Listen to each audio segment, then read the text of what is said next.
Hello everybody, I want to show you a Japan fishing shrine, shrine to the god of fishermen. We're in Yaizu, right next to a mountain adjacent to the sea. I'm about to depart the urban area and head out onto the beach and walk the sands to Shizuoka, or attempt to. And I'll lead you to the point, the highlight, in just a second, but I'll show you some bits and pieces of interest here on this little seaside shrine. The ocean is just over here to my left, over this wall here. If I remember to, I'll finish the video with a view of the ocean. Little altar right there. I wonder if there's any statues or images in there. Oh, I'm getting old. It's hard to bend over anymore. Okay, there's another monument over there. Big lantern over here.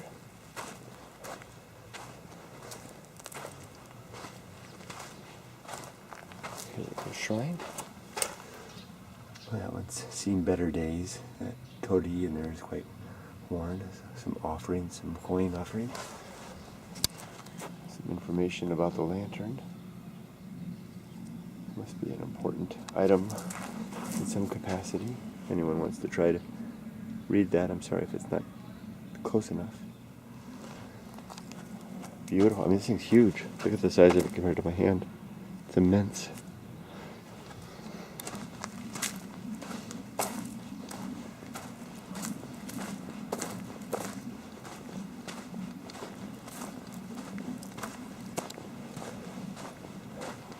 Lots of beach sand in here. It's kind of strange to walk on a shrine with sand. I didn't come in this way. I didn't see these gates. I came in through the side entrance. The water basin with the dragon head. It's made of iron, I think. No water in it now. We'll step out here and then we'll walk past through the gates again. See the entrance. The beach is right up there. Step back for a second, get a better view. Oh, that's nice. Isn't that beautiful? 3 torii nested one within the other. Let's go ahead and approach the shrine. Although, as I always do, try to save the actual shrine for the last. I'll go on to the side. Nice lanterns that are roped off with these bamboo poles acting as posts. More lanterns. To the right and the left. And still more. 3 sets of lanterns. Oh, big insect flying around.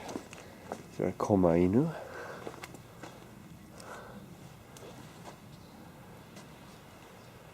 There's another one over here. Each of them has a white beach stone placed as an offering, I guess, of sorts. This one's got a hole in it. You can actually see down inside. One over here. Wow, look at that anchor back there. This is pretty cool. It's a fire. I stepped right here and I felt this wave of heat come over me. I didn't even notice this smoldering fire. Sorry about the jerky camera action there from a jerky guy. Let's take a look up here. That was exciting. Nice, very picturesque. I've seen that before, these metal torii, symbolic torii maybe. Picture of an offering with lots of alcoholic beverages. I guess the gods like their beer, huh? Who doesn't? I guess people who don't like beer. Sorry to talk so irreverently in a special place like this, but it's just hard for me not to be silly. That's an old roof tile, by the way. Lots of roof tile shards sticking out of the ground here. Hints of the past. It's probably a very, very old shrine. I'm sure of that. I'm here trying to retrace the footsteps of Lafcadio Hearn, writer who came here, and I wouldn't doubt at all if he visited this shrine.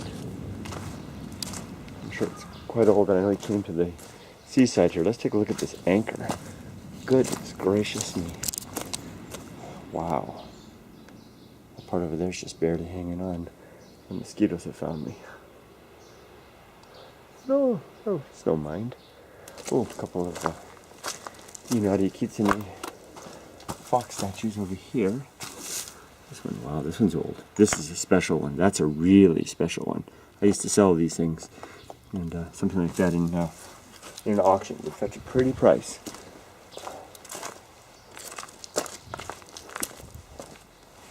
This is pretty nice. It's got this corridor between the main sanctuary there and the this chamber here. And mosquitoes are everywhere now. I can see inside the tatami mats inside. There's a nice moth right there. Sir, am I beginning to lose blood with the main corridor into the shrine area? You can kind of see inside. Oh, look at that. Look at that. Nice chamber in there. These are the chairs that people would use to sit on when the priest performs the service. I always like to peek underneath shrines. Anything interesting to see under there? Oh, you can see quite well under this one. What is that sound?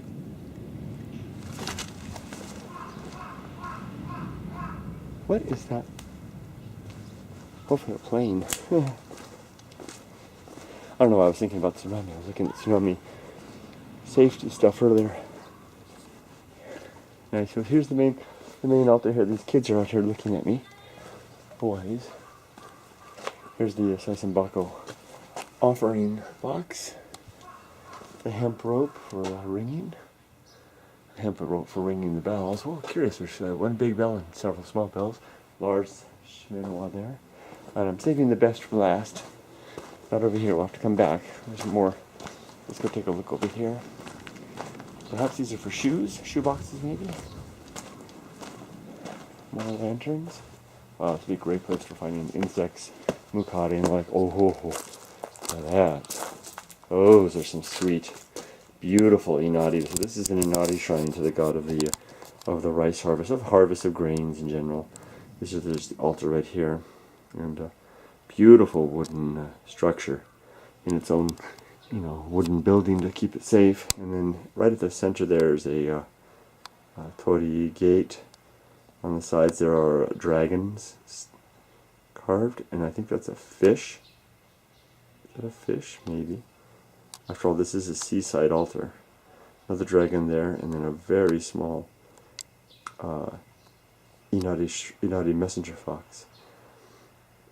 Wow, that's the treasure. That's probably the most special, the most good English word. That's probably the most interesting and intriguing item to see so far. That's really nice right there. Even more so than these. These are really nice.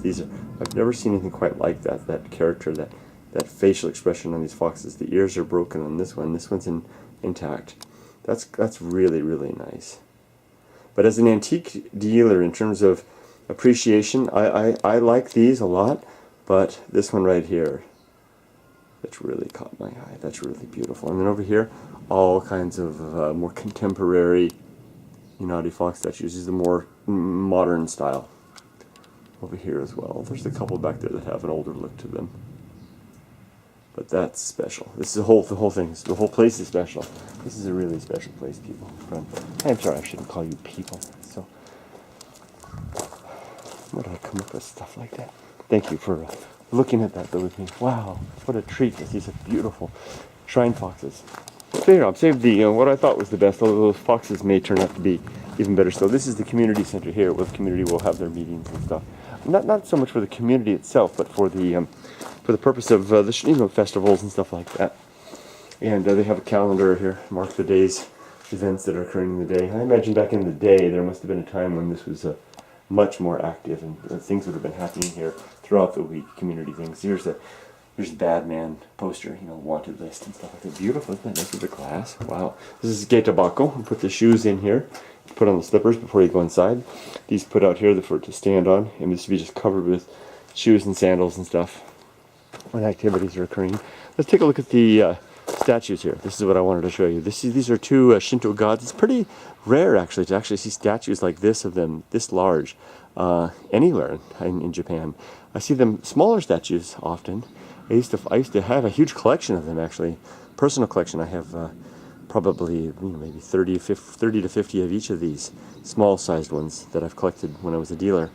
I really enjoy them. This is Ibisu, the god of fisherman. He's got usually he carries a fishing pole right here. He has none, but he's got a large sea bream, a Thai fish, under his arm there. You can see That's a great character face right there, Yaizu. He was, if I remember right, he was somehow, the story's kind of failing me, descended from a boneless fisherman or something like that. I can't quite remember how the story works.